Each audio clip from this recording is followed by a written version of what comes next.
कि जब तक तोड़ेंगे नहीं तब तक छोड़ेंगे नहीं। अगर हम देश के प्रधानमंत्री से हम लड़ाई लड़ लेते हैं, हमारी पर्सनल व्यक्तिगत उनसे कोई लड़ाई नहीं है, तो सब लोग एक दूसरे को चाहे तो ही हुआ है। सीट के लेके थोड़ा अनमन था। देश के प्रधानमंत्री को अगर अपना स्क्रिप्ट बदलने पड़ रहा है तो मेरी अपनी ताकत दिखता है कि हम यहाँ पे लीडर का जगह छोड़कर अपने आप को यहाँ पे लीडरशिप छोड़कर मैं उनके पीछे चला जाऊंगा।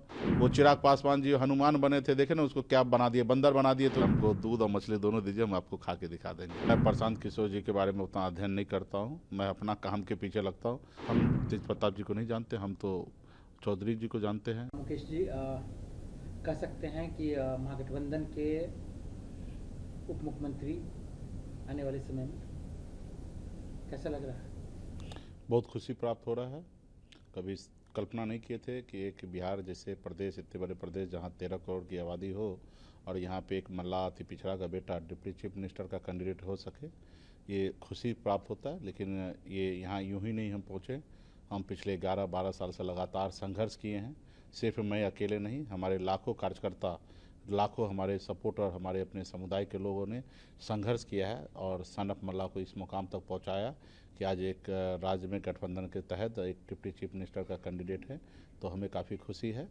ये डिप्टी चीफ मिनिस्टर ये कोई हमारा जागीर नहीं है, एक व्यवस्था है। सरकार का हिस्सा मैं बनूंगा और सरकार में निश्चित तौर पे निषाद मछुआरा समुदाय के लोग जहाँ मानते हैं कि सरकार हम बनाएंगे, तो इसमें हमारे लोगों का क्या भागीदारी होंगे, वो भागीदारी सुनिश्चित हुआ है। और निश्चित तौर पे जब सुनिश्चित हुआ है तो हमारे लोग जो है उतने मेहनत करेंगे, काम करेंगे और सुनिश्चित को जो है वो 100% कन्वर्ट करेंगे और बहुत अच्छा रहा, सब सरकार बनेगी और उसमें निषाद मल्लाह का बेटा डिप्टी सीएम बनेंगे। लेकिन आपका जो डिप्टी सीएम तक घोषणा तक का जो सफर रहा, मतलब बहुत कांटों से भरा रहा। तो आसान क्या रास्ता होता है, और मल्लाह का बेटा कांटों भरे रास्ते पे चलने का ही नाम है सन ऑफ मल्लाह। तो हमेशा ज़िंदगी में हमने हर चुनौती का सामना हमने किया है, कभी हमने हार नहीं माना है। हम जब गांव से निकलकर मुंबई जैसे शहर गए, 900 रुपया महीने पे नौकरी का हमने अपने करियर को स्टार्ट किया और एक बेहतर ज़िंदगी जी रहा था। और लाखों करोड़ों लोगों में से कोई एक आदमी जो है पीछे मुड़ के देखता है, सब लोग आगे बढ़ चलने का कोशिश करते, लेकिन उसमें से मैं हूँ कि जब इतने सफल होने के बावजूद भी मैं पीछे मुड़कर अपने लोगों के अधिकार के लिए मैं बॉम्बे का ऐशोआराम ज़िंदगी को छोड़कर अपने राज्य में अपने लोगों की लड़ाई लड़ रहा हूँ, तो ये इतना आसान नहीं है और कोई भी चीज़ इतना आसान नहीं होगा। और हमें तो खुशी प्राप्त होता है। हम तो दशरथ मांझी को अपना आदर्श मानते हैं कि उन्होंने जिद ठान लिया कि जब तक तोड़ेंगे नहीं तब तक छोड़ेंगे नहीं। उन्होंने तोड़कर, पहाड़ को तोड़कर रास्ता बना दिया। उसी तरीके से हमने भी अपनी ज़िंदगी में हर वो काम हमने किया, जिद बना के। हमने गरीबी से लड़कर हम गरीबी से बाहर निकल गए। हमने लड़ाई लड़कर एक राज्य में स्थापित लीडर बन गए। हमने लड़ाई लड़कर हम देश के प्रधानमंत्री से हम लड़ाई लड़ लेते हैं। हमारी पर्सनल व्यक्तिगत उनसे कोई लड़ाई नहीं है। तो ऐसा नहीं है कि उन्होंने हमारे 2 कट्ठा ज़मीन कहीं हड़प लिए हैं। हमारे विचार की लड़ाई है। हमारा मानना है कि जिस कुर्सी पर वो बैठे हैं उनका दायित्व है कि निषाद समुदाय को आरक्षण रिजर्वेशन देने का। अब वो नहीं दे रहे हैं तो हमारा अधिकार है कि हम उनसे लड़ाई लड़ें, क्योंकि जो कुर्सी पे वो बैठे वहाँ पे उनको करना है, नहीं कर रहे हैं तो हम लड़ रहे हैं। और कल उस कुर्सी पे जो भी लोग बैठेंगे उनसे हम लड़ेंगे।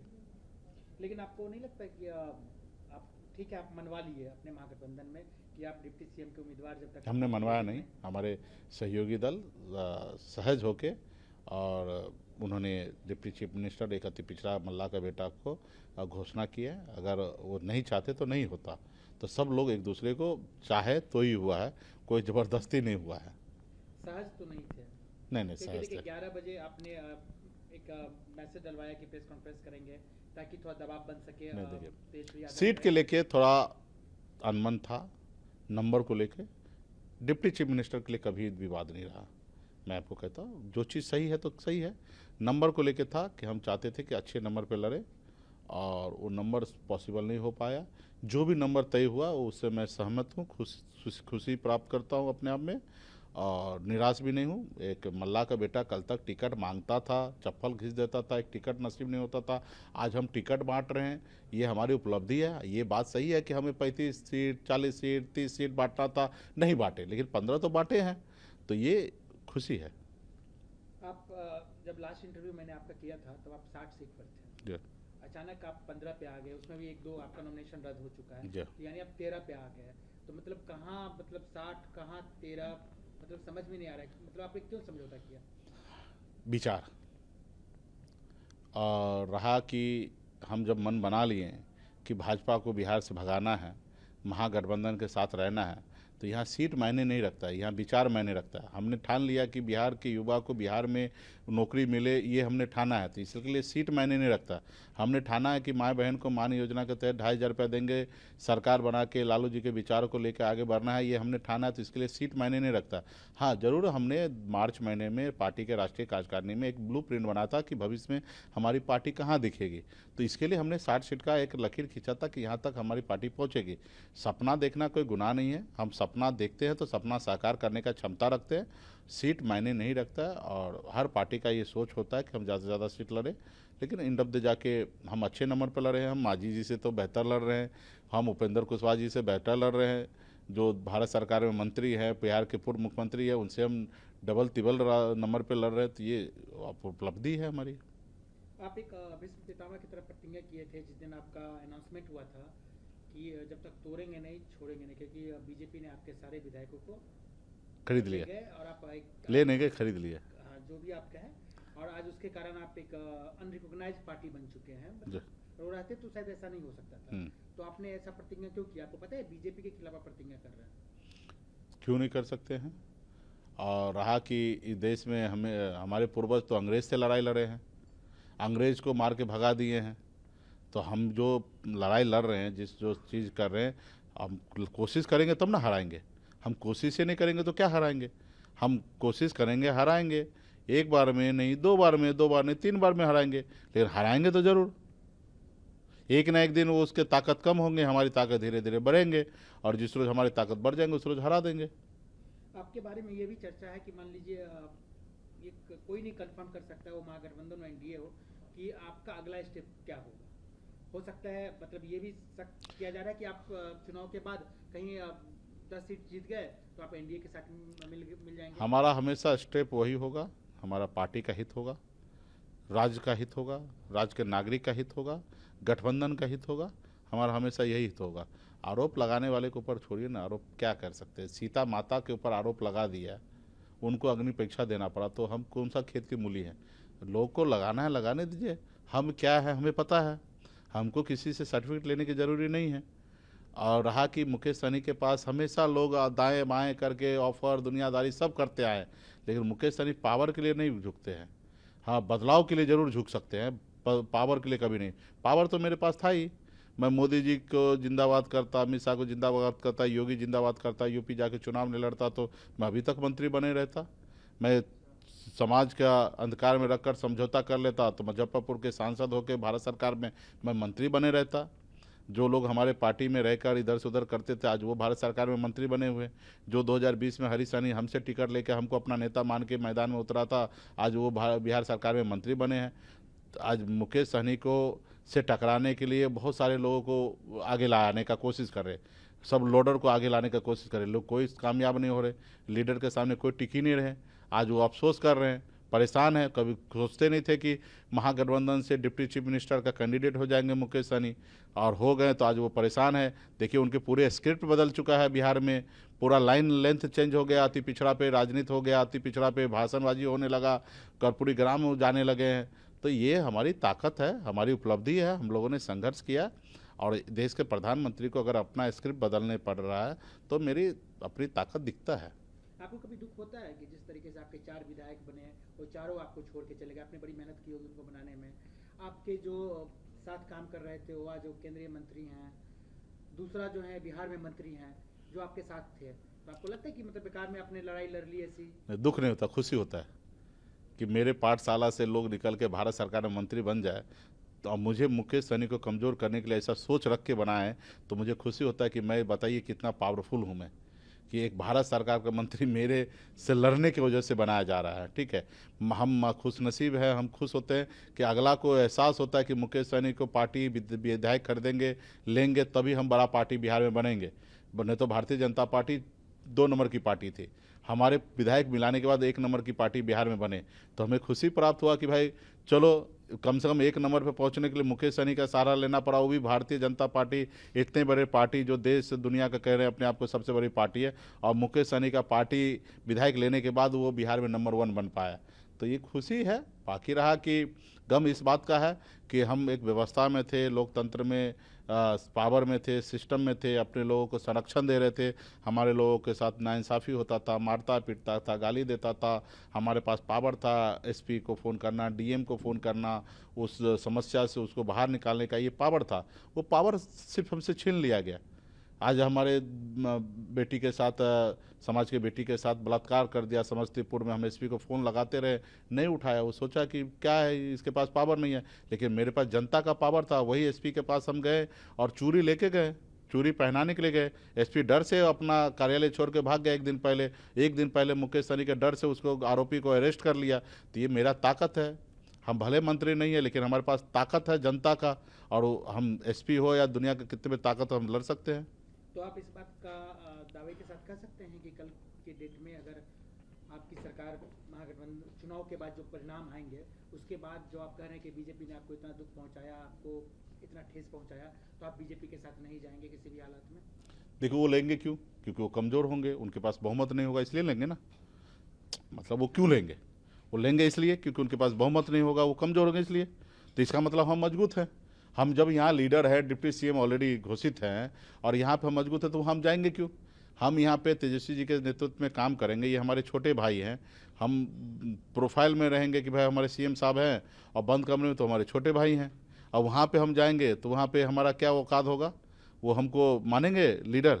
नहीं मानेंगे, वो लोडर मानेंगे। वो जो दिल्ली से जो फरमान होगा उसको हमको मानना पड़ेगा। तो भला इतना बुर्बक तो हम है नहीं। हम बम्बई जैसे शहर से, हम गांव से निकल के बम्बई शहर जैसे जगह पे अपने कामयाबी का झंडा गाड़ा, उसके बाद बिहार आए हैं। हम इतना तो बुर्बक नहीं है कि हम यहाँ पे लीडर का जगह छोड़कर, अपने आप को यहाँ पे लीडरशिप छोड़कर मैं उनके पीछे चला जाऊँगा। और वो लोग, जो लोग किसी का नहीं हो सकता है, वो चिराग पासवान जी हनुमान बने थे, देखे ना उसको क्या बना दिए, बंदर बना दिए, तो उसकी पार्टी उटी तोड़ के ख़त्म कर दिए। वो किसी का एहसान उपकार मानते हैं? नहीं मानते हैं। हमने बिहार में सरकार बना दिया, ईमानदारी के रास्ते पे चल के। हमारे पास ऑप्शन था डिप्टी सीएम बनने का, 4 विधायक को मंत्री बनाने का, 6 एमएलसी लेने का हमारे पास था, लेकिन हमने सोचा नहीं, हम गलत रास्ते पे नहीं चलेंगे, हम ईमानदारी के रास्ते पे चलेंगे। लेकिन परिणाम क्या मिला? उन्होंने हमारे विधायक को खरीद लिया। तो भला हम उनके साथ क्यों जाएंगे? वो आपने देखा, वो सहयोगी, जिस सहयोगी दल को उंगली पकड़ के खड़ा होते, उसी को निकल जाते। महाराष्ट्र में बाला साहब ठाकरे जी को उंगली पकड़ के महाराष्ट्र में पैर जमाए, उन्हीं को ख़त्म कर दिए। बिहार में नीतीश जी को उंगली पकड़ के बिहार में थोड़ा सा पावर में आए ये लोग, और देखिए आज नीतीश जी को कहाँ पे मजबूर कर दिए, कहाँ पहुँचा दिए। आज नीतीश जी के अगल बगल में जो लोग हैं, वो सब देखिए कि बीजेपी के लोग हो गए हैं। तो आपको इस बात का डर है कि कहीं नीतीश जी इस बार जो रिजल्ट आएंगे उसके बाद नीतीश जी का राजनीति बहुत हद तक रहेगा, या इसी बार खत्म हो जाएगा? खत्म हो जाएगा, खत्म हो जाएगा। सिर्फ इसमें चुनाव में सिर्फ मुखौटा बना के रखे हैं, और क्योंकि उनको पता है कि लालू जी का विचार यूं ही उससे टकरा नहीं सकता है भारतीय जनता पार्टी।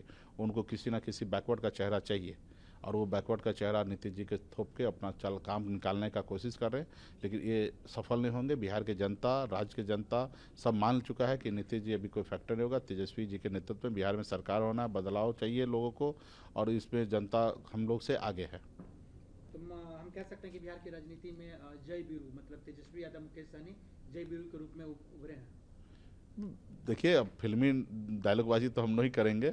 हाँ, ये है कि तेजस्वी जी के नेतृत्व में सरकार बनना है, छोटे भाई के नेतृत्व में, और बड़ा भाई साथ में एकदम चट्टानी एकता के साथ खड़े रहेंगे और सरकार बनाएंगे, और राज्य के भलाई के लिए, राज्य की तरक्की के लिए काम करेंगे। लेकिन आप लोगों का जोड़ी देख के तो यही लगता है कि एक आदमी मल्ला मछली के प्रेमी, एक आदमी यादव जी दूध के प्रेमी। मछली और दूध एक साथ तो पता है नहीं खाया जाता है, तो कहीं आने वाले दिन में दिक्कत तो नहीं होगी? शरीर में क्षमता हो, ताकत हो, तो सब चीज़ पचाया जा सकता है। अगर हौसला बुलंद हो तो सब एडजस्टमेंट होता है। आप हमको दूध और मछली दोनों दीजिए, हम आपको खा के दिखा देंगे। अच्छा मुकेश सहनी जी, आपको नहीं लगता है कि आप लोग सीट जो बंटवारा किए उसे बहुत टाइम लिए, बहुत घिचपिच हुआ, उसका कहीं ना कहीं नुकसान थोड़ा बहुत ग्राउंड पे दिख रहा है? एग्जाम्पल, आपका भाई जहाँ से लड़ रहे हैं वो गौराबराम सीट से, वहाँ से अभी तक जो आपका कैंडिडेट है आरजेडी का, वो सिंबल वापस नहीं किया है, कंफ्यूजन क्रिएट हो गया है। देखिए, अभी पुरानी बातों पे क्या जाना है, जो होना था जो बीत गया वो अभी उस पर क्या जाना है। लेकिन कुछ जगह हमारे नुकसान दिख रहा है, तो कुछ जगह हमें फ़ायदा भी दिख रहा है, ठीक है। और समय के अनुकूल हम लोग चल रहे हैं, और अभी उस पर हम आगे नुकसान ज़्यादा ना हो उस पर हम लोग काम करें। हमने कहा कि बहुत ऐसी जगह है कि फ़ायदा भी हो रहा है, लेकिन एंड ऑफ द जाके जो आप कह रहे हैं वो ऐसा नहीं होना चाहिए था। लेकिन जब 6-7 दल हो तो एक ही सीट पर 6-6 कैंडिडेट का डिमांड हो तो आगे पीछे हो जाता है। और सिर्फ मेरे गठबंधन में नहीं हुआ, सभी गठबंधन में हुआ। हम लोग तो बहुत हद तक बहुत आगे निकल गए। हम लोगों ने प्रेस कॉन्फ्रेंस करके सीएम डिप्टी सीएम का नाम भी घोषणा कर दिया, एनडीए में वो भी नहीं हुआ है। हम लोगों ने संकल्प पत्र भी जारी कर दिया, उनके इधर वो भी नहीं हुआ। उनके इधर कह रहे हैं कि सिर्फ नीतीश जी के नाम पे चुनाव लड़ेंगे और विधायक दल डिसाइड करेंगे सीएम कौन होंगे। जैसे महाराष्ट्र में शिंदे के नाम पे चुनाव लड़े, लेकिन चुनाव के बाद फडणवीस साहब को सीएम बना दिए गए। तो ये सब जिसके पास स्क्रिप्ट हो उससे तो हम बेहतर हैं। रहा कि थोड़ी बहुत अनबन हुए, वो हमारे समय रहते सब चीज़ ठीक हो जाएगी।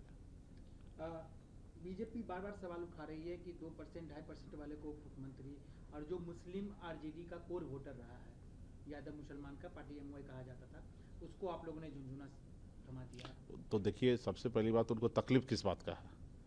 उसको मुस्लिम से कोई तकलीफ नहीं है। वो तो मुस्लिम को हिंदुस्तान से बाहर भेजना चाहते हैं बीजेपी, ठीक है। उसको तो तकलीफ, पेट में दर्द ये है कि एक अति पिछड़ा मल्लाह का बेटा डिप्टी सीएम कैसे बन जाएगा, कैसे उनका नाम पे सहमति बन गया। वो तो फूट डालो राज करने वाला नीति अपना रहे हैं, तो वो भाई भाई में लड़ाना चाह रहे हैं। तो हमारे बिहार के मुसलमान भाई इतना नासमझ नहीं है। वो मजबूती से जो देश में भाईचारा को बिगाड़ने वाले लोग हैं, जो बिहार की तरक्की नहीं देखना चाहते, ऐसे लोगों को ख़त्म करने के लिए हम सब एक हैं। ये डिप्टी सीएम या सीएम हमारी जागीर नहीं है, एक व्यवस्था है। उस व्यवस्था के तहत हम उस पर बैठेंगे और राज्य की तरक्की के लिए काम करेंगे। और हमने कहा कि हमारे गठबंधन में और भी डिप्टी सीएम बनेंगे, मंत्री बनेंगे। सभी जाति सभी धर्म के लोगों को हम लोग सम्मान देंगे। हम A to Z कहने वाले लोग हैं। हम कोई 13 करोड़ जनता के बारे में सोचने वाले लोग हैं। हम सभी जाति सभी धर्म को सम्मान देने वाले लोग हैं। हम बांटने वाला राजनीति नहीं करते हैं। तो आप ये कहना चाह रहे हैं कि आने वाले दिन में मुस्लिम चेहरा भी उप मुख्यमंत्री बन सकता वो है? क्या होंगे, डिप्टी सीएम बनेंगे, हमारी अपनी रणनीति है। हमारे सहयोगी दल हम लोग आपस में तय करेंगे कौन किन सरकार में किनकी क्या जगह बनेंगे, सब हम लोग आने वाले समय में सुनिश्चित करेंगे। एक सवाल लेकिन उठता है कि आप चुनाव नहीं लड़े इस बार, तो आप उप मुख्यमंत्री के दावेदार कैसे होंगे? उसके लिए तो एमएलसी बनना पड़ेगा आपको। जी हाँ। हाँ, तो आपको पता है कितने विधायक बनने के बाद एक एमएलसी सीट? जब सरकार बन ही जाएंगे तो हमारे पास बहुमत होंगे, और जब बहुमत होंगे तो 6 महीने तक बन सकते हैं। बगैर एमएलसी का भी हम मंत्री बन सकते हैं। पिछली बार भी मैं ऐसा ही हुआ था, मैं चुनाव हार गया था और बगैर एमएलसी या बगैर विधायक हम मंत्री बने थे। वही परिस्थिति इसमें फिर इस बार भी बनेंगे, और फिर कोई ना कोई जगह खाली होगा, वहाँ से फिर एमएलसी बनेंगे। प्रशांत किशोर का जिस तरीके से वेव चला था बीच में, आप कह सकते हैं कि लग रहा था कि नहीं वो ठीक ठाक कर रहे हैं, अचानक उनका बैठ जाना, या मतलब वो चीज़ नहीं दिख रहा ग्राउंड पे, उसके पीछे क्या लॉजिक लग रहा है? क्या ऐसा क्या हो गया? मैं प्रशांत किशोर जी के बारे में उतना अध्ययन नहीं करता हूँ। मैं अपना काम के पीछे लगता हूँ।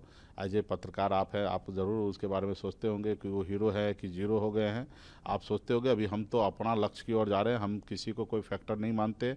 हम मानते हैं कि हमारी सरकार बनना है, और बनने के लिए हम मजबूती से सरकार बनाने के लिए जनता की उम्मीद पे खरा उतरेंगे। मैनिफेस्टो भी आप लोगों ने जारी कर दिया, बड़े बड़े वादे हैं, तो कैसे पूरे होंगे? ये भी एक सवाल उठ रहे हैं। जब बड़ा वादा है तो बड़ा सपना देख रहे हैं, बड़ा सपना देख रहे हैं तो बड़ा सपना साकार करेंगे। हम लोग तो वही है ना, चट्टान को तोड़ के रास्ते बनाने वाले लोग हैं। जो काम असंभव है दूसरे के लिए, वो सब संभव करके हम लोग करने वाले लोग हैं। हम 30 फीट पानी के नीचे मछली होता है उसको पकड़ने वाले लोग हैं। तो असंभव काम को संभव करने का कोशिश तो करेंगे तब ना पूरा होगा। तो आपके नज़रिया से हो सकता है वो असंभव है, लेकिन मैं नहीं मानता वो असंभव है। तो अगर ठान लेंगे तो संभव करेंगे। हमारे दशरथ मांझी जी ने ठान लिया तो पहाड़ को तोड़ के रास्ता बनाए। हमारे आदरणीय लालू प्रसाद जी ने ठान लिया कि बिहार में सामाजिक न्याय मजबूत हो, तो उन्होंने पूरा किया। तो इसे हम लोगों ने ठाना है अगली पीढ़ी में कि हमें ये करना है तो करना है। उसके लिए हमारे पास लंबा समय है, हम करेंगे और बेहतर करेंगे, औरों से बेहतर करेंगे। आप इतना देश विदेश सब घूमे हैं, महानगर में रहते हैं, आपको नहीं लगता कि शराबबंदी का बहुत बड़ा नुकसान है? आम लोग, गरीब लोग, या आज के डेट में अगर डॉक्टर के यहाँ जाएंगे तो बहुत सारे लोग को बहुत सारी प्रॉब्लम है, क्योंकि लोग खरीदते तो हैं ही। आपको भी पता है कि ब्लैक में मिलता है, लोग पी भी रहे हैं, तो उसके बहुत सारे नुकसान तो लोग बिहार के लोग उठा रहे हैं। तो क्या तेजस्वी यादव और आप, क्योंकि यंग हैं, आप लोगों को समझते हैं यहाँ की चीज़ों को, तो क्या आपको लगता है कि आप लोग आएंगे तो इस पर विचार किया जाएगा, इसको समीक्षा की जाएगी? इस पे तो देखिए, नीतीश कुमार जी को समीक्षा करना चाहिए था, और जो उद्देश्य से उन्होंने शराबबंदी लागू किए, कानून लाए, वो उद्देश्य जनता का हित का रहा और जनता के लिए सही रहा, लेकिन उद्देश्य पूरा नहीं हो रहा है। उद्देश्य पूरा नहीं हो रहा तो इस पर निश्चित तौर पे रिव्यू करने की आवश्यकता है, उस पर मंथन करने की आवश्यकता है, कैसे उद्देश्य पूरा, उस पर काम करने की आवश्यकता है। ये हम लोग आने वाले समय में हम मानते हैं कि जो उद्देश्य से पूरा किया गया वो उद्देश्य पूरा नहीं हो रहा है। इस पर हमारी सरकार बनने के बाद हम लोग इस उद्देश्य को पूरा समझेंगे, इस जनता के बीच में जाएंगे, इससे लाभ क्या हो रहा है, नुकसान क्या हो रहा है, ये सब जनता के बीच में जागरूक करेंगे और फिर जनता के मन में जो सवाल उठेंगे, जो बातें निकल के आएंगे, उसके अनुकूल हम काम करेंगे। हम ये मानते हैं कि शराबबंदी जो कानून है वो राज्य के गरीब पिछड़ा दलित के हित की बात है, लेकिन वो लागू होना चाहिए। अगर लागू नहीं है तो राज्य का बहुत बड़ा नुकसान है, जिसके लिए जहरीली शराब बन रहा है, गलत सलत दारू का व्यापार चल रहा है, ब्लैक मार्केटिंग हो रहा है और इसके कारण जो लोग हैं, बहुत सारे लोग परेशान हैं, जेल जा रहे हैं। तो ये एक सही करने के कारण कई गलतियां हो रही है। तो ये गलतियां हो रही, जो खामियां हैं, उसको कैसे दूर करना है, सरकार बनने के बाद सिस्टम को समझेंगे और उसके बाद ही हम डिसीजन ले पाएंगे। अभी सरकार के इनसाइड स्टोरी क्या है वो तो अभी हम लोग सरकार में है नहीं कि हमें पता होगा। तो जब तक इनसाइड स्टोरी जब तक नहीं समझेंगे तो इस पर हम कोई बात नहीं रख सकते हैं। तेज प्रताप यादव के बारे में तो आप जानते होंगे, अलग पार्टी बना रही हैं, लेकिन सबसे बड़ी बात यह है कि अभी तक हमको सबको लगता था कि वो महागठबंधन से अलग है, लेकिन आप जिस तरीके से सुगौली में उनके कैंडिडेट को आप लोगों ने समर्थन दिया है, तो क्या माना जाए कि तेज प्रताप यादव भी आप लोग के साथ ही हैं? नहीं, ये मानने की ज़रूरी नहीं है। देखिए, वहाँ पे हमारे जिनको हमने प्रत्याशी बनाया था उनका नामांकन रद्द हो चुका है और रद्द होने के बाद हमारे पास कोई ऑप्शन नहीं था, विकल्प नहीं था। और वो जो लड़ रहे हैं वो चौधरी है, निषाद परिवार के लड़का है और वो उनकी पार्टी से लड़ रहे थे और हमारे ही समुदाय के लोग हैं, हमारे परिवार के लड़का है और हमें समर्थन, क्योंकि हम यूं ही सीट तो छोड़ नहीं सकते, वो सीट वीआईपी पार्टी का है तो उस पर मेरा अधिकार क्षेत्र में आता था और हमने अपने समुदाय के बेटा को हमने समर्थन दिया है और हम चाहते कि वो जीत के विधायक बने। तेज प्रताप जी से बात हुई इस बाबत? नहीं, इसके लिए कोई बातचीत नहीं। बिना बात किए हुए आप समर्थन दे दिए? हम तेज प्रताप जी को नहीं जानते, हम तो चौधरी जी को जानते हैं जो निषाद परिवार का बेटा है, इसलिए हमने उनको समर्थन दिया है।